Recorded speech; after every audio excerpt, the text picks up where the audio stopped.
Pengembangan ilmu pengetahuan dan teknologi dan tidak memiliki dokumen yang sah serta tidak melakukan tindak pidana permufakatan jahat untuk melakukan. Oleh karena itu dengan Majelis Hakim Pengadilan Negeri Melaboh memvonis hukuman mati kepada 7 dari 10 terdakwa kasus penyeludupan narkoba jenis sabu seberat 1,2 ton di Aceh Barat. yang beratnya melebihi 15. Sementara 3 terdakwa lainnya divonis 18 tahun penjara.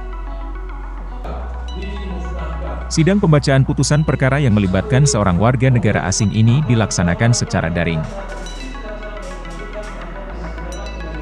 Juru bicara Pengadilan Negeri Melaboh, M. Irsyad Fuadi mengatakan, ke-10 orang terdakwa kasus penyeludupan sabu-sabu seberat 1,2 ton tersebut dijatuhi hukuman sesuai dengan peran mereka masing-masing.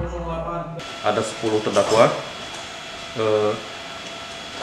tadi 7 orang terdakwa kita vonis mati, Majelis Hakim memvonis mati, sedangkan 3 orang lagi atas nama Murdani, terdakwa Muhammad Nur sama Mansur itu divonis 18 tahun penjara. Ini apa pertimbangannya untuk ada perbedaan vonis?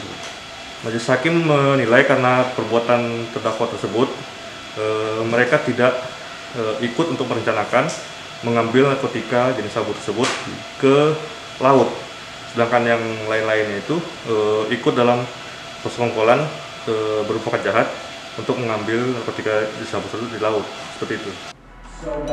Ketujuh orang yang divonis mati tersebut atas nama Syafrizal bin Syafruddin, Alwi bin Abdul Majid, Aris Wandi bin Muhammad Hasan, Faisal Rizal bin Zulkifli, Burhanuddin bin M. Saleh, Ubid Hendra bin Lemlo dan seorang warga negara Nigeria atas nama Okonkwo Nonso Kingsley. Sedangkan ketiga orang terdakwa lagi atas nama Murdani bin Ibrahim, Muhammad Nur bin Bustamam, dan Mansur bin Mujtar dijatuhi hukuman penjara selama 18 tahun penjara dan denda 1 miliar rupiah atau subsidiar 6 bulan penjara. Pengungkapan kasus itu bermula dari informasi yang diperoleh polisi terkait penyelundupan 1,2 ton sabu di Desa Pulau Teungo, Kecamatan Merebo, Aceh Barat pada April 2021. Dari Aceh Barat, Tim Liputan Aceh Video melaporkan.